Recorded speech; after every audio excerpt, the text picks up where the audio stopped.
The following is a conversation. It has the features of any conversation, such as imperfectly expressed thoughts, ill-considered opinions, and the notions of several sleep-deprived brains. Try not to get your stethoscope in a twist about it. Today we're clearing out the list of listener questions I've gotten, rapid-fire style. But first, it's the end of the first semester for you guys, Zach, Demir. Put your heads together for a few minutes for a Yelp review of medical school. For instance, did the ambiance match your expectation? I'm not sure I know how to respond to that, Dave. The ambiance of medical school, when you're thinking, oh, I'm going to go to this medical school and it's going to be relaxing X. Man, I think we talked about it earlier this morning before our last final, and we just kind of agreed that it felt like we were running since August. Yeah. And we just stopped running. And, I don't remember what happened last week. Yeah. Or the week before. It's just... did I eat? Or did I study? What did I do? Which is kind of an expectation that I had, but... Yeah. Do you feel more knowledgeable now?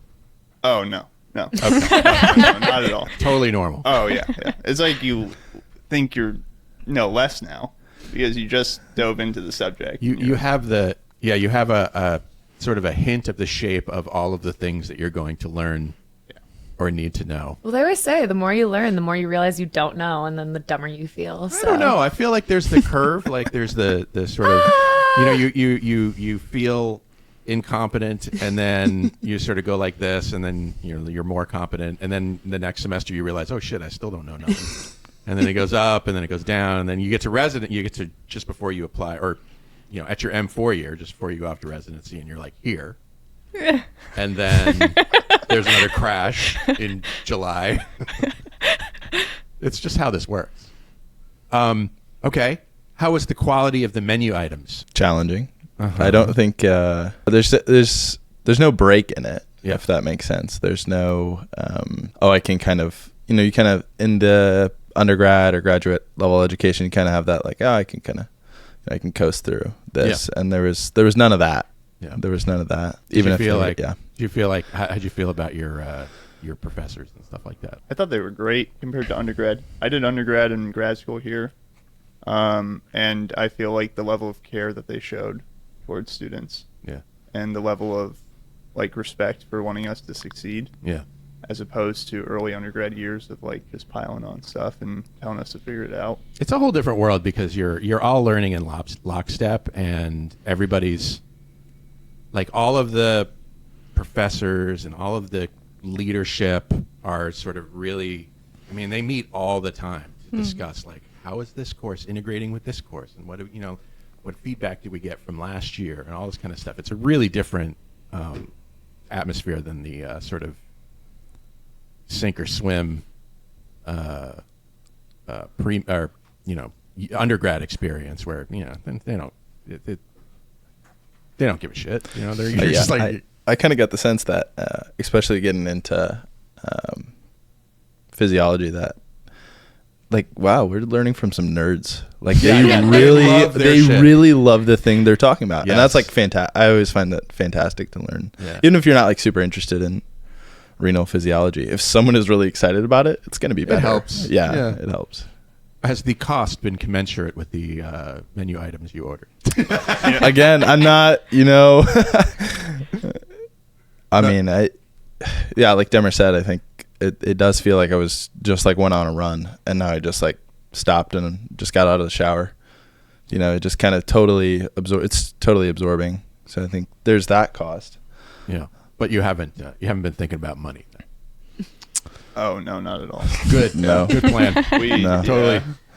I love that. If I need it, I need it, There's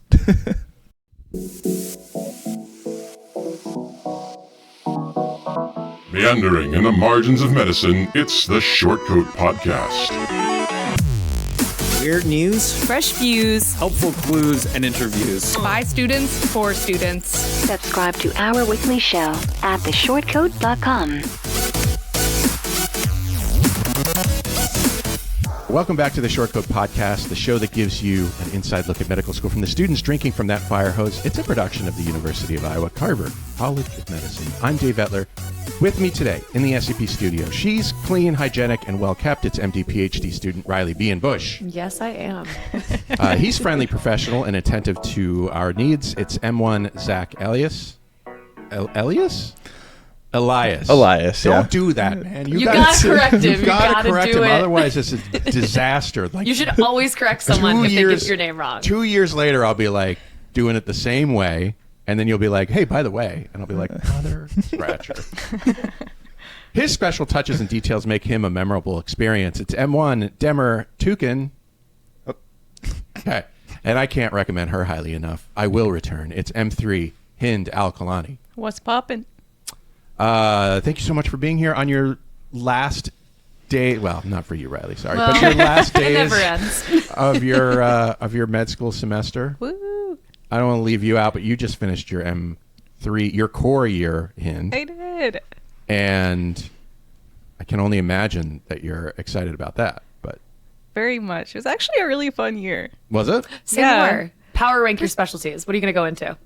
Oh, jeez. Right now. Not surgery. Okay. But it was cool. Like, it's kind of wild. Like, you find yourself in situations and like rooms and you're like, how did I get here? You know, like the things that are going on in that room, just wild. Yeah. So it's fun. Would you say you had an overall positive experience? I did. Overall. That is an important lesson to hear because not everyone says that about core year. So I got need lucky. to hear that as I look toward embarking back on it. Because you've done half, right? I've done part of it. Yeah, I've done Okay. IM and peds. Okay. And so like I am familiar with She's done like it. like 10 weeks, I think, right? 12? 12 weeks? God, Okay. I'm sorry. Don't short side my weeks that I've The done. audacity. Yeah, wow. So I liked it a lot. I really enjoyed it, but I make my own schedule now, so I'm a little scared of going back to being told what to do. But I'm also excited. It may be a relief. I mean, It is actually will be a relief To because some I'm extent. kind of sick of having to get in every day and tell myself what to do. It's Yeah. exhausting. yeah. So I know. We know. I know. For a lot of core year, you show up and you can't do anything. Yeah. So it'll be different. But you have But to you look show like up. you have But to you're look there. like you're doing something. Exactly. Yeah. well, I'm great at that. Well, good. I'm glad. And so now you go off on you're in your dedicated study time. Yes. Step 1, 2, Both. both. Yeah. I'm so confused about how it works now, but I know. you have It's to do- been that you way have to for do years, step one. Dave. You know what? It's been that way since I was going through it. You and know I'm what? in my 6th year. Shut it. Well, I want to remind you, Shortcoats, that we are always excited to offer you advice about medical school from getting into graduating. And I confess that I have a little bit of a backlog of listener questions. And so I want to sort of dispense with some of them to sort of answer those questions. You deserve your answers, listeners, for taking the time to go to theshortcoat.com/tellus to submit your questions because I love them. So shall we begin? Let's do it. It's Yes. kind of like, because it's the end of the semester, it's kind of like, like after finals week when you like go back home and you look at your apartment and you're like, holy crap. Yeah, I need to clean. You start cleaning. I need to clean this place. We're cleaning it out. We're cleaning grout. Like, we're gonna get our hands and knees and doing the cleaning that no one needed us to do. Like, we're not starting with the big things. We're going corners. We're going baseboards. Yes. All right, here we go with the first question. Hi, I am a second-year medical student. Since I was a little girl, I made all of my academic decisions with the goal of becoming a doctor in mind. I majored in biology in undergrad, and I hated it. I wanted to change my major several times, but that decision was not supported by my parents who were paying for college. I didn't feel like I had what it took to put in the amount of work that was required to become a doctor. I found myself struggling in classes, struggling with learning how to study, and just overall lost. I graduated with my biology degree and got accepted into medical school. Queen. I got my white coat and that felt great. But I still struggled with studying and I hated everything. I struggled and still do with anxiety and depression. Even when I did good in school, I felt no gratification. I was never happy. I am not happy. Every semester I struggled and constantly asked myself if this is where I'm supposed to be. Is being a doctor what I'm supposed to do? I feel like I'm seeing signs everywhere that it is not. However, I am too scared that I will regret it and I will make the wrong decision. I have no real purpose or reason for why I want to be a doctor. It's just something I have always wanted to do with no real reason why. Have I ignored all the signs that this is not for me? Or am I just fearful and lazy? Oh. Wow, Dave, thanks for starting us off on a light one here. I know. I feel this makes me feel things, this question. I don't know, what do you guys think? Well, number one, DeeDee. I don't know if that's her real name, yeah. I think it is. Okay. You are not fearful and you are not lazy. That is like I totally agree. Anybody who can do something that they don't want to do day in and day out, that takes guts. Not fearful or lazy. 1,000%. I think okay, so there's a lot to unpack here. Number one, the expectations of parents. I feel like we've talked about this many times on the show, even recently. It is a very difficult situation. The second thing to unpack is the unhappiness with medical school. Being in the field at large, biology, studying, kind of, et cetera. And the third thing is fear of regret. Mm-hmm. Right? Did I miss any? So let's deal with parents first. Because I honestly feel like this is one of the most important things you can do as a young adult. Yeah, I think about our question that we. What were we doing in a nice way? Wait, it was am I the asshole? Is that what we were doing? And it was talking about the parents and paying. I mean, I think that one of the biggest changes you go through in probably your 20s, 30s, kind of entering adulthood, is the transition from your parents being parents to your parents being peers.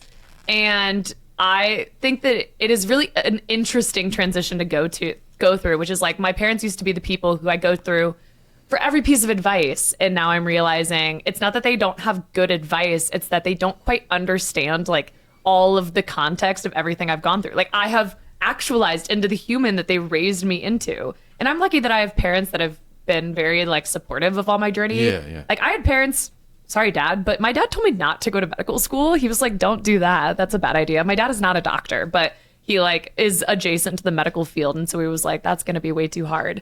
And so like recognizing that you kind of are your own person and ultimately your parents' input is just one piece of the multitude of inputs you get is like one of the biggest transitions you have to go through in adulthood. Especially if you grew up with, I don't know, parents who are good or are overbearing or whatever. I mean, it's a lucky place to be to have to go through that transition. Yeah, I always tell people you got to manage your parents' expectations at some point, because even if they're, good parents, they're still going to always see you as their little child. Well, and they're always going to want you to be happy, and they're always going to want to protect you. Well, and hopefully they want you to be happy. Hopefully. I mean, I'm a little worried about DeeDee's maybe they parents, just want to protect, and maybe protect is kind of the baseline. Is maybe DeeDee's parents see, and that's where it is good to think about where are my parents coming from when they're talking about this. Maybe DeeDee, your parents are saying, I want you to go into medicine because I know it will be a good job and you will have security within your job and you will be taken care of by yourself, like very self-starter mentality. And like even starting there is useful. But I've had this where like, my own parents will be like, you should go into derm. And I'm like, that's silly. Like, why would I go into derm? Like, but it's all because my mom like talks to one derm and is like, this is awesome and it's amazing. Yeah, and it is awesome. Not for me. The derm's always like this great like work-life balance. We get paid great. And I was like, Mom, the context. You're missing a whole bunch of it. I don't want to be paid well and I don't want to have time to myself, Mom. But I also recognize she wants me to be happy and she wants me to have good work-life balance. So Miss Girlhead. I was just going to say I don't know what the numbers are now, but for a lot of people, when they go to their parents for advice, most parents don't know anything about medicine. I mean, they know what a doctor is, but they don't know about the path. They absolutely do not know about the path. And this so is why I want to make my life board game, to explain medical school, medical training. Anyway, go ahead. I mean, I'm still scratching my head about what core year is. So, Yeah. I mean, I don't really blame it. Like, and that's kind of my point is I try to like remember to show them some grace when they're giving me advice. They are an uninformed and not to their own detriment, but you know, Yeah. they're an There's no way- uninformed there is no way population to of know people what who the- are trying to tell you what to do. So There's no way to know what this is like until you're doing it. Also, you can take advice and not take it. Absolutely. Like you can hear it and then just be like, Yep. it's still good to hear advice that is not completely informed. I agree. Unless you play the game of, we need a name for my game. The game of not done yet. Like medical school. not to done. residency, not done yet. almost never done. TM.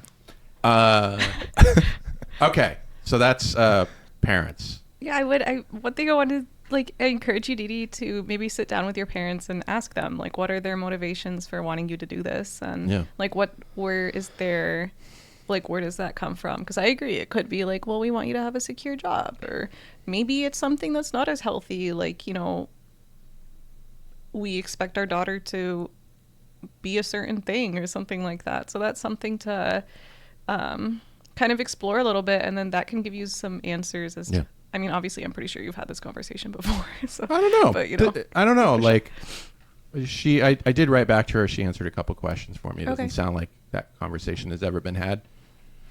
She doesn't want to disappoint her parents. Disappoint them. That's Yeah, what I say. You're going to have to. Disappoint them in service of your own life. Yes. If only because they need to be disappointed in you at some point. That's like part of growing up.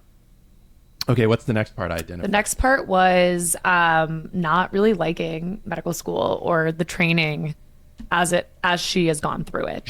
She says she has never liked any part of it, as far as I can tell, except for getting the white coat. And I'm sure you guys can all identify with that a little bit. There's never 100% liking of med school. Yeah, I mean, I feel like this semester I've disliked about 85% of the stuff that I've done. I just don't like book learning. I think it's boring and kind of monotonous, like what Zach said earlier, just test after test after test. Perhaps a necessary evil, but can't wait to be done with. Yeah, I think it's mainly just figuring out what keeps your drive going at the end of the day, whether it's like reviewing like what you wrote to get into here, or like going to the hospital and seeing what's to come. And I think that's the hard part for DeeDee, is that she never felt like she wanted to do this. Yeah, I'd be curious. Do we have a follow-up as far as like what parts of medicine really drew her? I know she said that maybe she didn't quite have a reason that she ever really wanted, like a big why. Like if we asked her, what is your why? I for asked her, medicine? what would you be doing if you weren't on this path? Is there anything that you would rather be doing? And she says, I have no idea. I've never considered anything else. I feel like that's an important part of getting through medical school. Enjoying it? Well, of even just getting through it is, sort of understanding why you're here and what it is that you're ultimately accomplishing. And hint, it's not getting good grades. It's not studying. It's not any of that stuff that you need to do. It's larger. Hopefully it's larger. I would feel very different if part of her initial question was saying, I love helping people. I love interpersonal connection. I love being with patients. Book studying is tough. Like, it is genuinely tough to kind of work toward this career, but know you have test after test after test, after board exam, after evaluation ahead of you to get there. But if your why is ultimately, I want to help people, I want to be with people in the room where it happens, if I have to quote Hamilton, like, and you do, as you should. Thank you, Lin-Manuel Miranda. But ultimately, if that was her reasoning, then I could say, yes, you're going to get through it. A biology major wasn't giving you interpersonal relationships. The beginning of med school won't, but you will get there by core year, by residency, by everything. But I'm not necessarily hearing that from her answer. So DeeDee, if that is your why, is you love the people, you love chatting with people, consider that. But if you don't even like that aspect, going into now the third part, I think that the train is going to keep on moving. And medicine is a lifelong learning specialty. You're never going to feel like you are without test, evaluation, learning, board exam, et cetera, et cetera, et cetera. Even the attendings will say, I have to go through continuing education classes. Yeah. It's never going to end. And it can feel daunting to look at that and be like, oh, wow, what am I going to do? Yeah. Now is probably the time you would get off the ride, if you could. And look, there's absolutely no shame in that. From my perspective. I want you to know, for whatever it's worth, I want you to be happy, healthy. I don't give a shit if you're a med student or not. You know what I'm saying? Like, and that goes for all of you guys. Like, professionally, I'm required to help you get into med school, and I like doing that, right? But also, like, if any of you guys, and this has happened over the years, if people decide I don't want to do this, then don't do it. There's no shame in that, and I'm just happy knowing that you're off living your life in a way that doesn't make you feel like shit all the time. Yeah. Right? Yeah, I agree with that. I'm trying to remember the word for this, which is that it's like something cost. Opportunity cost. Opportunity cost, where you feel like I've put all this time and energy into something, therefore I have to keep doing this. Yes. People will do this like in literally like this is like an investing thing. People are like, I put all this money into Apple stock. It tanked. I can't get it out now. Like, that's crazy. Or that's a bad idea. Don't take stock advice from me. I don't know money. But like, there's so many things like that. Yeah. I also don't know about money. I don't know. Keep your Apple stock. I don't know. Regardless, people do this all the time where they're like, oh, I put all this time and energy into a thing. Therefore, I can't get off the train now. Like, then I will have lost all of those years past. But to me, there's something so courageous and joyous about like just full-heartedly doing something in order to realize it isn't necessarily what you want to do. I mean, I did this kind of pre-medicine. I thought I was going to go into like corporate engineering, and I did corporate engineering internships. People were like, I can't believe you're walking away from those, like stable careers, stable money.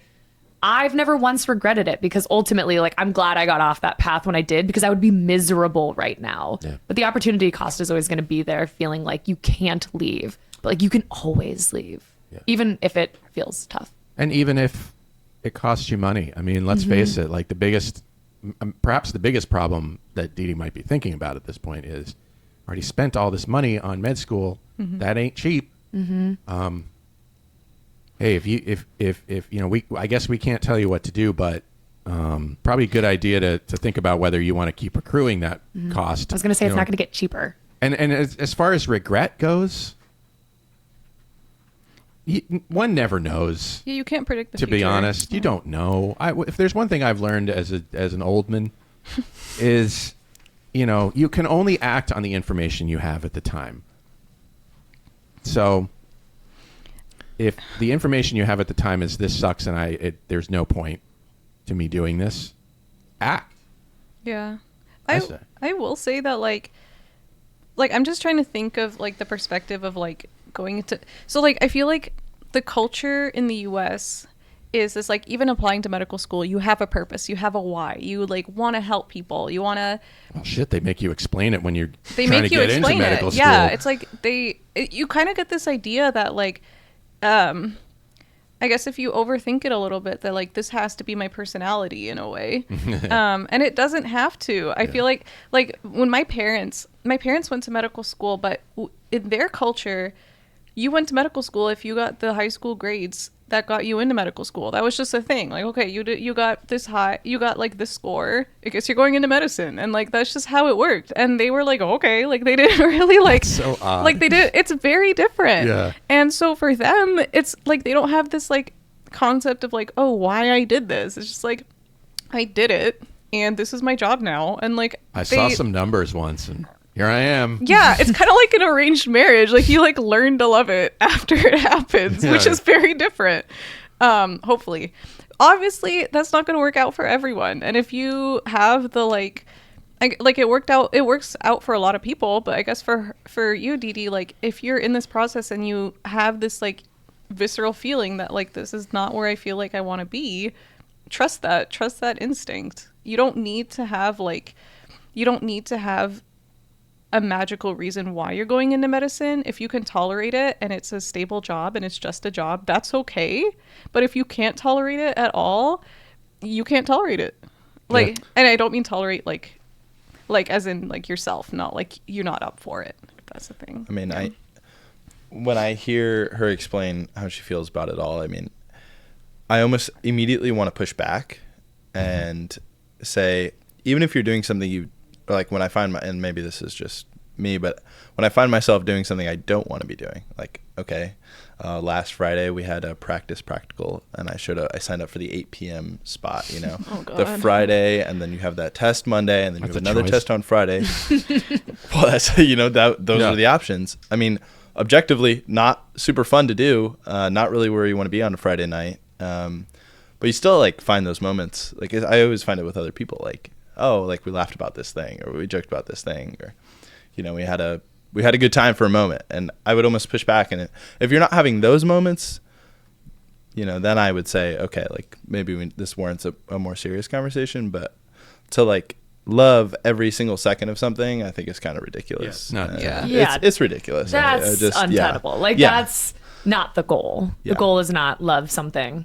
And to your point, like the goal is not even passion. Like in some ways it is medicine can enjoyment. Be just a job. I mean, it's totally fine for it to just be a job. I mean, you may end up practicing in a different way than, you know, a lot of people practice, or like, I mean, the great thing about medicine is you can do whatever. You can do a lot of things that you might not understand in the beginning. Yeah. Might I say it's a big field. Yeah. The most important aspects, might I say, is that you have curiosity and enjoyment for the subject. I don't know if I could go so hard as to say like that is at baseline what you need. If anyone wants to push back, feel free. But if she's not genuinely enjoying like the topic of medicine or finding some wonder, maybe not in every area of medicine. Like I didn't love learning about the plant cell on my way to medicine, but I found wonder in like, wow, this is crazy that this came to be somehow, somewhere. If you're not finding like wonder or curiosity in what you're learning, there's other things to learn. Like, I guess it's just such a hard path to go on for it to just be a job. Like, and I recognize I'm totally fine for medicine just being a job, but like the opportunity cost, again, like not only the opportunity cost of walking away, but what you're losing by going through with medicine, what you're losing of the years you spend in medical training to be doing this, like the trips wasted, the time spent with friends and family. Like I just wouldn't say it's worth it if you don't have that baseline enjoyment of like the subject that is medicine. I will say one more thing and then we'll wrap it and we'll wrap it up. We are lucky here at the Carver College of Medicine to have a secret degree. Ooh. And this is a recent development. I've mentioned it before, but if you get through your didactic period and realize that it's not for you, you have to have a certain number of credits, which basically adds up to the didactic portion of the curriculum, phase 1. Then you can apply for a Master of Medical Education degree. That's super cool. Or Master of Arts in Medical Education, I think. Something like that. Which, you know, it's an expensive way to get a master's degree, but at least you ain't got, you know, nothing to show for it. Yeah. But of course, you know, if that's not available to you, you still have something to show for it. You've learned some things. I don't see any reason why you can't put that to use in some way. It's just going to, you know, there's not going to be a nice fancy match for you to slot you into a job somewhere. I was going to say the time management skills, the interpersonal skills that you've learned so far, and like the self-discipline that you've learned so far, like priceless. Yeah, and even if you don't feel like you learn those things, which, I mean, reading between the lines, I can sort of feel some of that.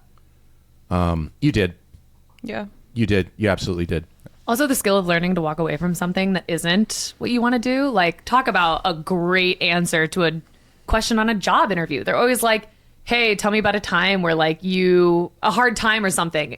What a great way to spin that. At least you got that. And I went through all of this. I mean, if I saw someone, I would say, wow, that is an incredibly reflective and honest and mature person to say all of that and to recognize that within themselves. I think that takes a massive amount of skill, and all of those interpersonal skills that you build from undergrad and med school would help you there. So I wouldn't fear too much that what am I going to do after, I think. That's a feeling that everyone feels. So. Yes, it does. Yes, we do. Okay, DeeDee, love you. I want to follow up. We're all rooting for you.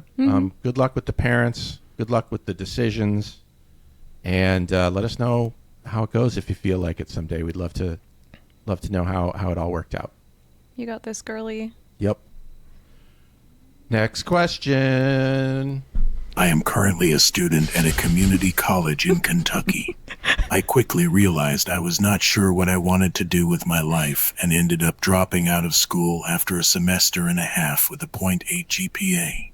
About 2 years ago, after a 2-week stint in the ICU with COVID and pneumonia, I realized that I wanted to do more with my life and decided to go back to school. I retook several classes and am proud to say that I have improved from a 0.8 to a 3.7. Slay. I shadowed my old pediatrician and realized I could see myself serving others through medicine. I met with a transfer advisor and she recommended public health, so I am transferring to a 4-year university. I guess my question is, will the absolutely awful start and dropping out keep me out of medical school? No. Actually, I feel like it's the exact opposite. Yeah, in some ways, that'll be a great story. You can shape almost every part of your academic success into showing like why you're valuable and like all the work you got to get through to get to that point. Yeah, that was literally your personal statement. Like, It's already practically written. Also, Dave, was that you?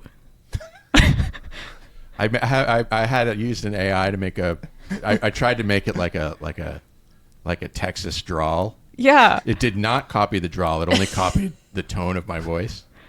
It was kind of scary. I was a little scared. It's not spooky season. Yeah. So it was amusing. So I did it. I'm totally drunk. I have nothing else to say. No, absolutely not. I think it's great. The thing that med schools want to see, and you're on your way to doing this, is positive trajectory. I got a 0.4 my first semester. Actually, no, I'm sorry. I got a 1.4. Okay. That is very different. That is very different. I was wondering about the math there. Yeah. On a 0.4. It's been a long time. Okay. I got 1.4. Not that far off from the 0.8. I feel like I could get into medical school now, if I was crazy enough to want to do that in my 50s. I mean, you could. Because people do. So what's crazier, bungee jumping or medical school? Jesus. Okay, scratch that. We're just gonna do what ifs. Yeah. The rest of this session. The rest of the episode. Yeah. So the point is that trajectory is important, and if you can get through your MPH with a upward trajectory, and it sounds like that's already begun because you got some good grades. Is this the one that got good grades? Cameron? Yeah, you got a It went 3.7. from 1.8 to 3.7. Yeah. Okay. I spaced out in the middle of that one. Yeah, you got this. Yeah, that's amazing. Good job. Yeah.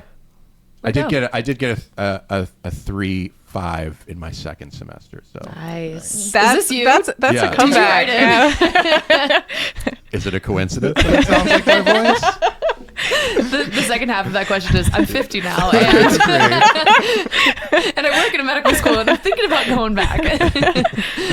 God, no. I'm here right now. You ran out of questions after question 1. So the rest of this is just Dave. It's just him. It's like, thanks, guys. That was a great answer. Yeah, go for it. Go for it. You got this. No problem. No problem. Next question. First of all, I love the podcast. It's been so helpful and grounding during my application cycle and intense coursework. For context, I'm a junior at the University of Maryland, majoring in neuroscience. Recently, I've been considering switching my minor. Currently, I'm taking a women, gender, and sexuality studies minor. but I'm considering switching it to a humanities, health, and medicine minor.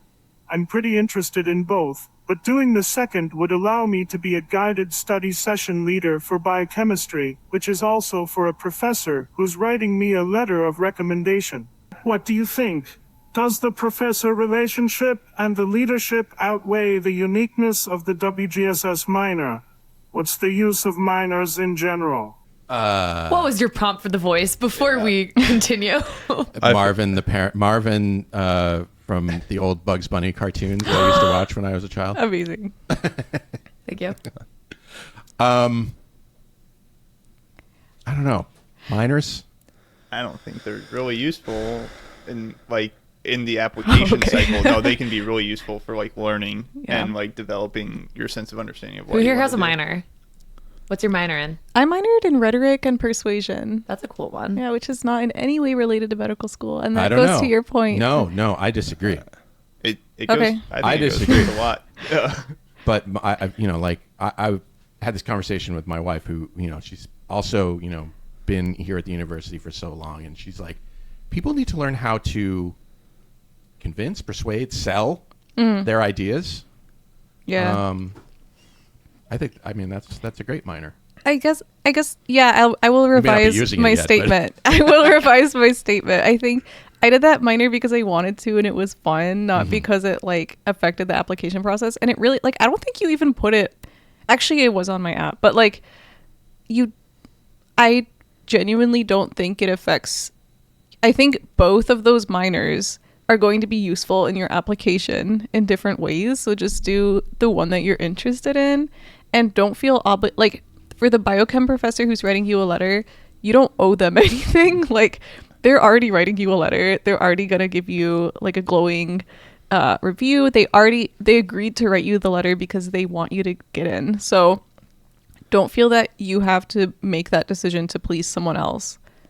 Yeah. I'd like to clarify a little bit. Minors are not useless. I think that the passion for them will help.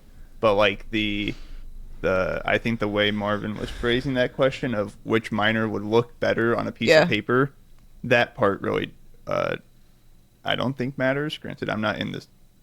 I don't make any decisions about who goes into medical school, and I didn't get a minor. But I think from the perspective of our medical school, choosing your minor based on whether or not it's going to help you get into med school is what we call box checking. And box checking, it doesn't do you any good. It just do the thing that you want to do. Yeah. Do we think that the leadership of doing the like class? I guess I don't know like what the class would entail. Like leading a study section, I think is what it was. Yeah, I mean that's helpful. Because like if there's no other leadership experience, maybe that could be useful. Like that would be the only thing I would say is like that's kind of a 2-for-1 then. Like you get a minor, which may not be 100%, but maybe leadership roles is something you don't have on your application. I don't know. Maybe I'm just playing devil's advocate here. I didn't have a minor. I think that to everyone's point, they Can't believe they let you They in. are what they are now.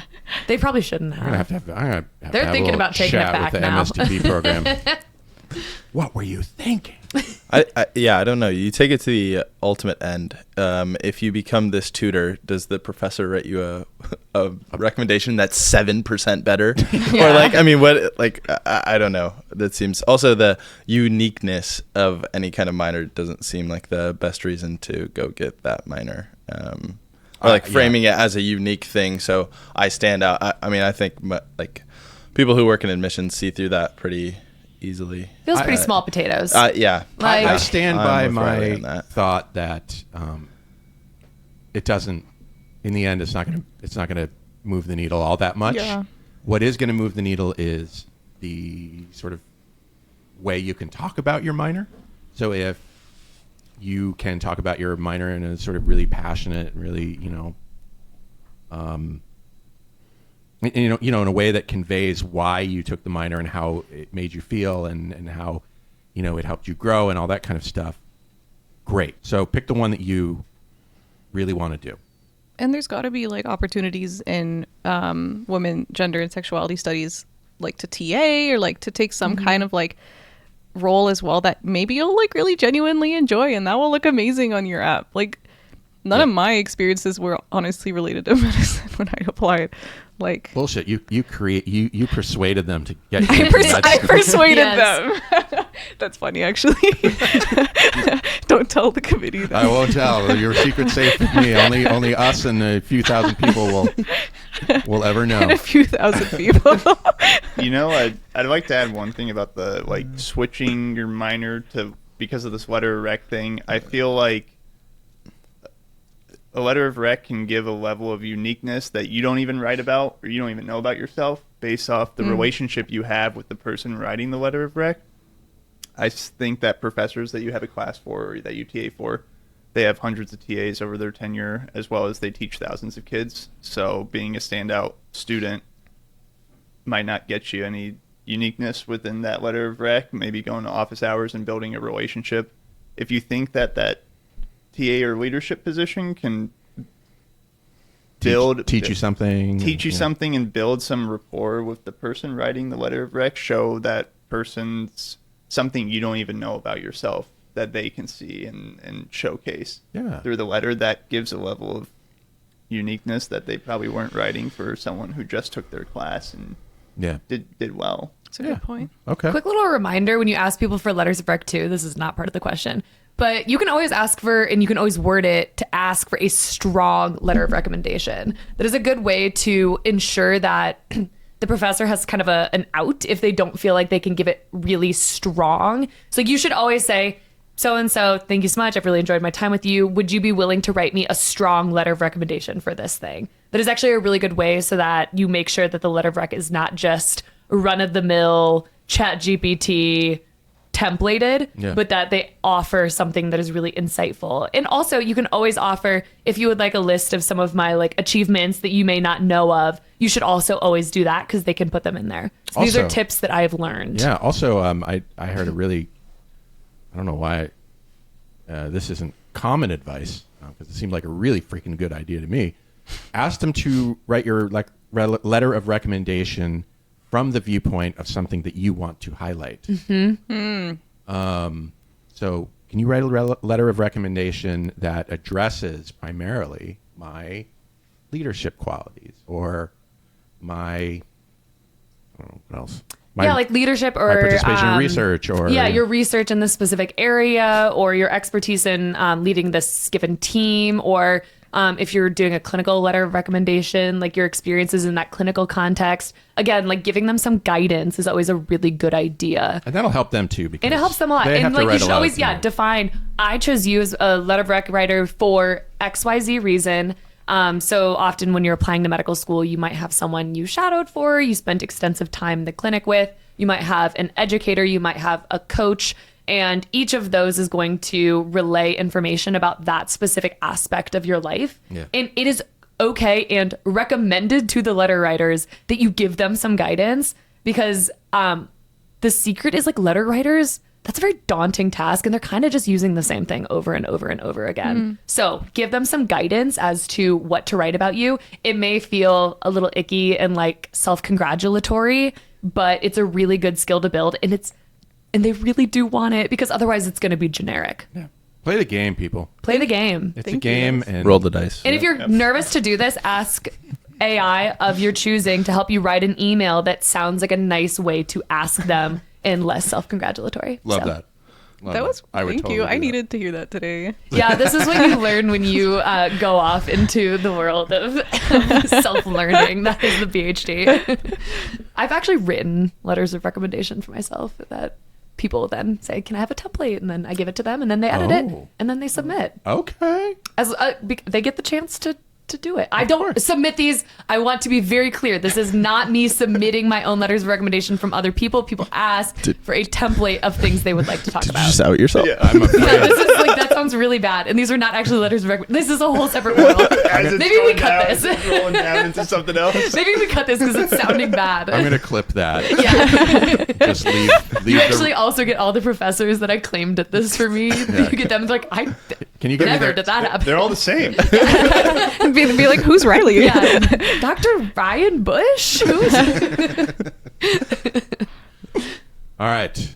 Good luck with that. Next. I hope we helped. Next question. Hello, all. Hi. I'm a big fan of the podcast and have been listening for around 6 months now. Thank you. I plan to apply to medical school after a gap year and love all of the insight you all bring about the ins and outs of medical school. You're welcome. I'm a senior undergraduate at the University of Iowa and am getting a certificate in critical cultural competency. For one of my classes, I am writing a paper on LGBTQ+ care education in medical school curriculums. I was curious if you could provide any insight into how well CCOM integrates this education into the curriculum, both in class and in clinic. Like how comfortable you feel as future physicians interacting with LGBTQ+ patients, especially transgender people, and discussing topics giving medical advice on gender-affirming care and HIV prevention, PrEP, etc. Thank you so much. Please make sure that you cite the Shortcoat podcast, www.shortcoat.com. Actually, I don't think there's W's in there. A little free advertising, you know what I'm saying? Put it in your paper. Sure. What do you guys think? How would you, especially maybe you, Hind, having progressed? And we do get education in, I think our family med rotation, OB-GYN for sure, peds. We do get education on that. And you guys get it in preclinicals too. Yeah. Yeah, we had a few lectures over them, like in our mass lectures. The medicine and society. Yeah. Yeah. Yeah. And you will in the fall of your second year as well. And within some of the like simulated patient practice sessions that we do, there are questions that come up and like how to address like certain questions. These are more run by physicians in small groups, so you can be very open and ask those, and they're always happy to answer like, this is how I would progress through this situation or progress through this like evaluation. I also was going to ask to clarify what is what do they mean by, what was it, critical cultural competency? Like, oh, I don't know. That seems like a program that we have here, and I don't know. Cool. I don't is that like, I can make up some idea about what that might be. Yeah, is that woke? Is that what we're doing here? I'm minoring in woke. Yeah, I guess I don't know exactly what that means, but I guess if we're gonna just roll with the assumption that we know what it is, there, like Demir said, there are plenty of opportunities. I also think there are a lot of extra like clubs, advocacy groups, the students organize. So the thing about med school med school is I think of it as, and I don't know how you guys feel about this, but I think of it as kind of a familiarization with medicine, which is kind of weird to think about. You're going to spend 4 years familiarizing yourself with the practice of medicine. The real learning happens on the Short Code podcast. The real learning happens when you are officially crowned a doctor and you sort of go out there and learn. So what I'm trying to say here is that a lot of learning happens outside of the curriculum. So like you said, the student interest groups, we have an LGBTQ clinic here at Iowa, which you could rotate through, I think. It's a really good clinic. What else? I will say, you can specialize. One more thing, you can specialize in helping people who identify as LGBTQ plus whatever, just by hanging out a shingle. Eventually, of course, you're going to want to educate yourself, but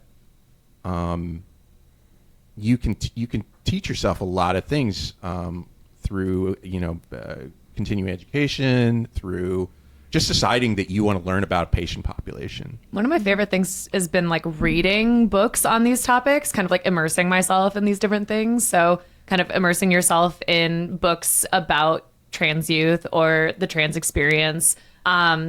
Lots of different like LGBTQ books, which can be packaged in lots of different ways, from like just general kind of literary fiction to actual like memoir type books.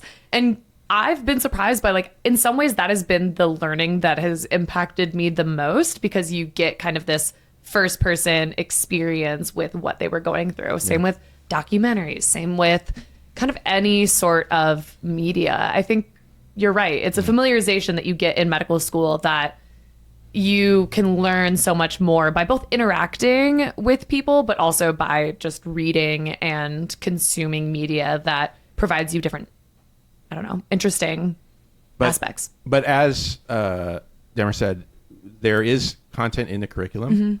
It's pretty good content. I just finished editing a video for Dr. Bettendorf featuring the experiences of a trans man that she's going to use in Mass 2.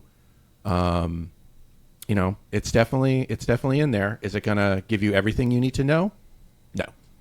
It's going to be the start, as is all of med school.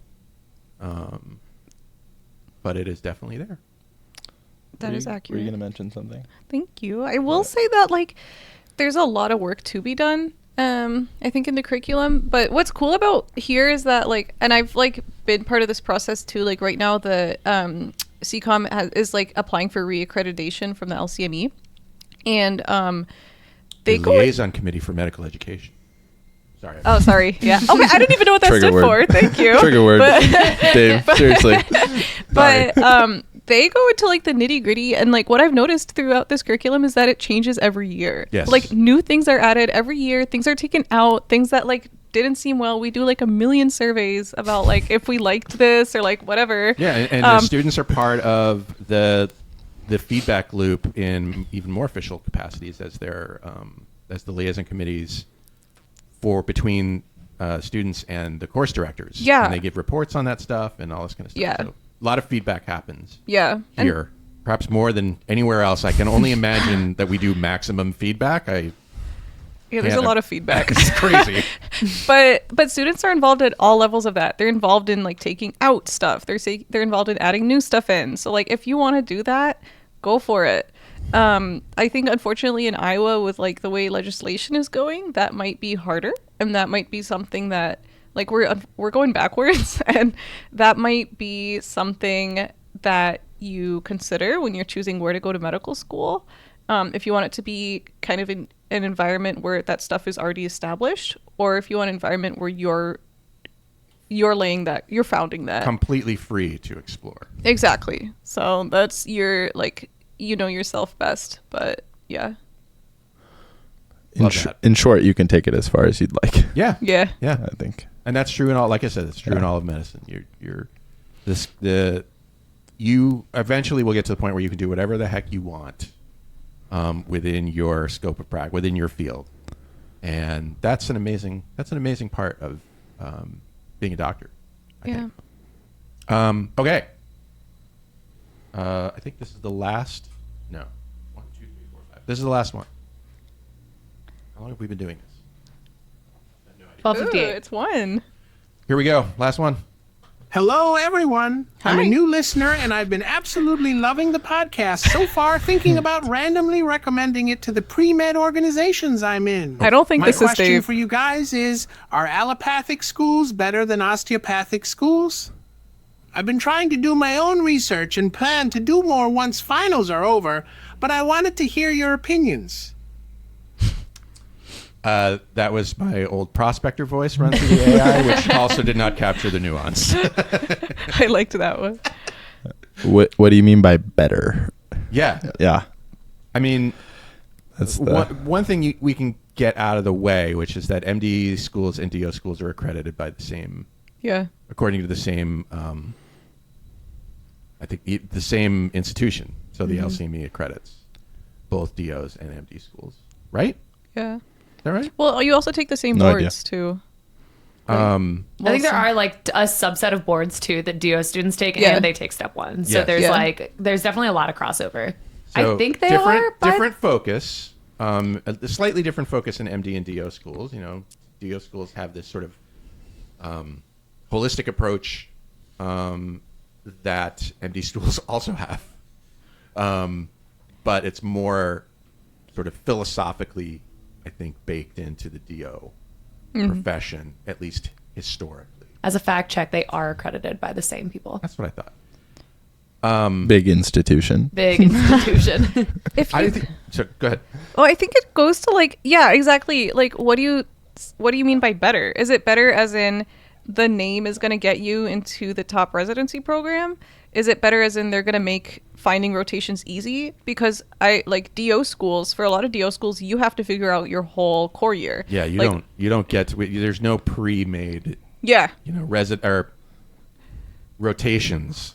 Yeah. You have to like write to a bunch of different schools and say, hey, can I do a rotation at your Exactly. You have to organize your year. You have to find your own housing in a lot of schools. Like, it costs more. But in terms of like, is this going to make me a better doctor? You can go to Harvard Medical School and like not apply obviously you're applying yourself a little bit by graduating, but like, and be an okay doctor. And you can go to like not Harvard Medical School and be an amazing doctor because you took the time to learn the skills, to meet people, to engage yourself.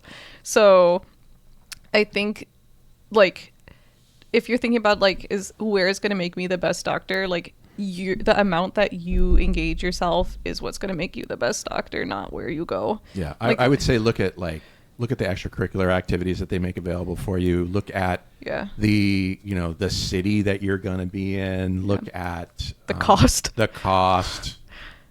How much money they're going to give you to go. I don't know how that works out for DO schools, which are largely for profit. Most of them.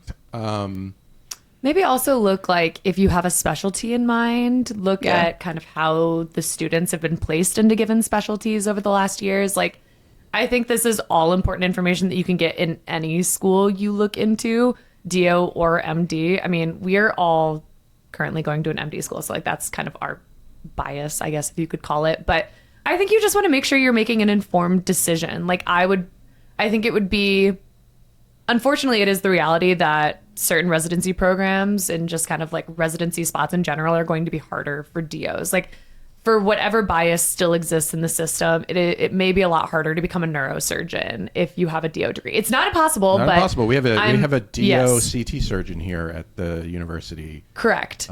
So like it's not impossible. It's just the road, similarly to international medical schools, the road, it can look a little different because of the bias that still exists in the system. And unfortunately, the system may not be changing quick enough over the next 4 years that you go. So that would be my nuanced way of saying, be informed about the decision you're making. The smartest residents I've ever met were like on my OB-GYN rotation at Broadlands. They all graduated from DMU, all DO students. Yeah. I'm like, you are the smartest, most equipped doctors I've ever worked with. It was cool. Yeah. That's cool. I like that. So do your research, figure out I would say focus on the environment, and whether you can deal with that environment, whether that suits you. Don't use Reddit Student Doctor Network for research. Maybe not. Probably just never get on those. Consider never going on them. I'm reminding myself of this still to this day. This advice goes nowhere, I'm pretty sure, because it's the easiest thing to do. Right? Yeah, and recognize there's still plenty of implicit bias. So like get your information like straight from sources, from the schools, from everything. Like recognize like you could Google are MD or DO schools better. You're probably going to end up with a wealth of not so great information. So like, go to the source. Also a headache. I'm composing my Reddit post as that guy who's like, an extremist who's basically like, no, you can't go to DO school. You will never get a residency. You will die. You will die alone. Yes. On the moon. You'll find every extreme of question on Reddit and Student Doctor Network. Yeah, for sure. Is SDN even a thing anymore? Is SDN? It absolutely is. Okay. And it's as terrible as you think it is. We used to be on their homepage for a little while. They wanted us on their homepage. Huh. This was ages ago. And then one day they were like, we said something that they absolutely couldn't agree with.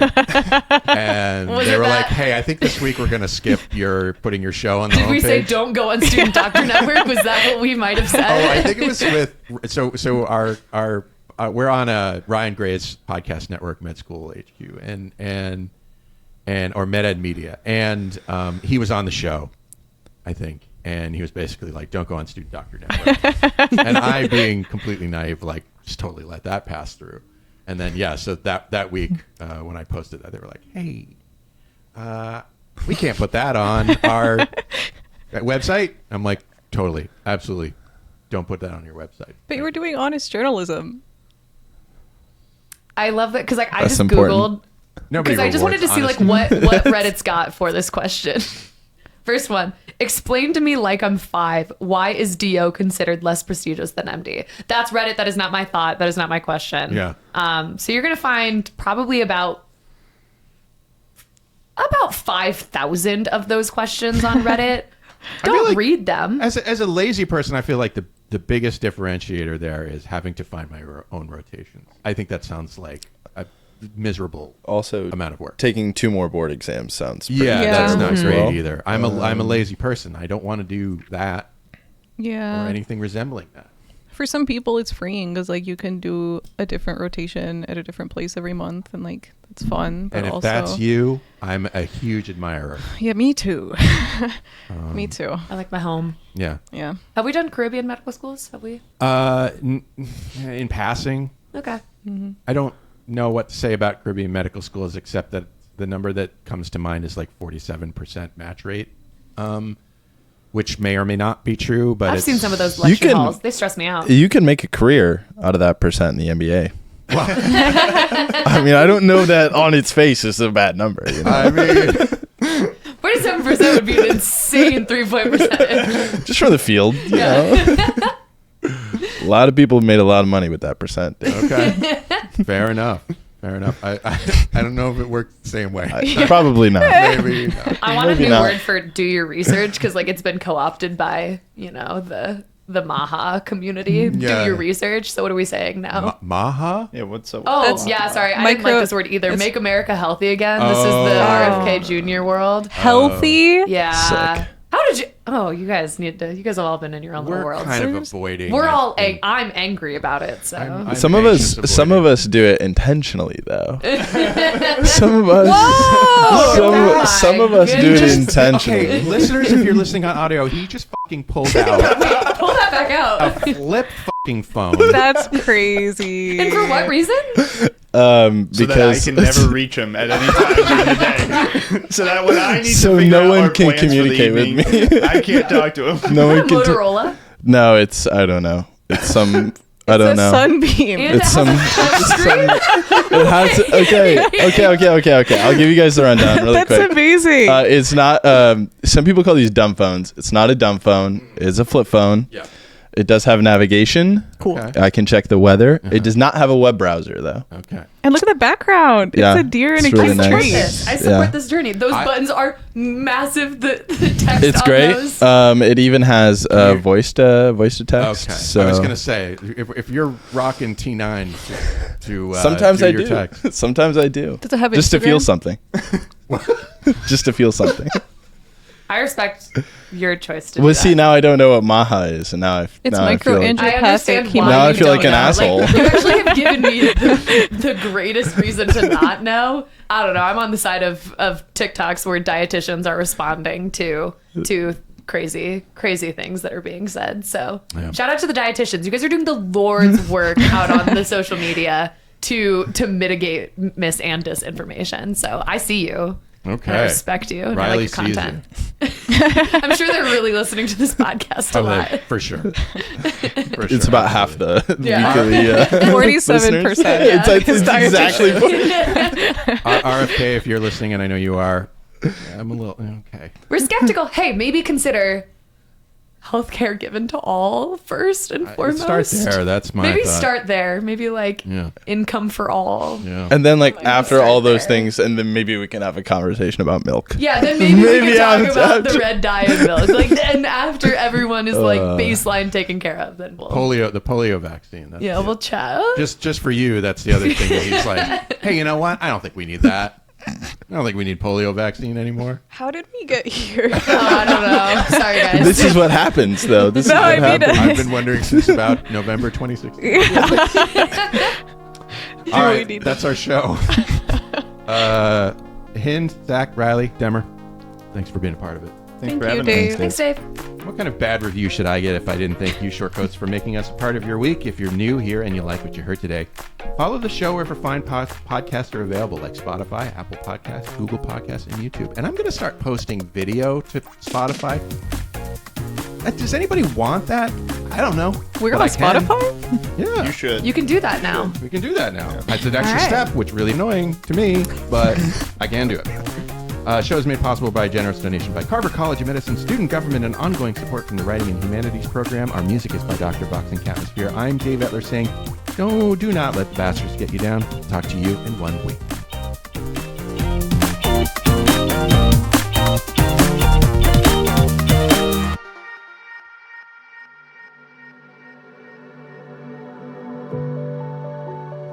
Hi, Shortcoats. Look, life in medical education, life in America, life in the world is often difficult. And I often wish I could help. All I have is this podcast, but in my wildest dreams, you have the support you need to lead a life of your choosing. You deserve to be happy, healthy, and successful in whatever ways you define those words. So if you need support because you've experienced racism, discrimination, harassment, mental health crises, I want you to be able to get the help that you need. And so I'm going to put some links in the show notes to some resources that you can use. But the bottom line is that for what it's worth, I see you. I know you're out there. I wish I could do more. Maybe I can in ways that I don't understand yet or know about. But I see you, and I'm glad you're here, and other people are too.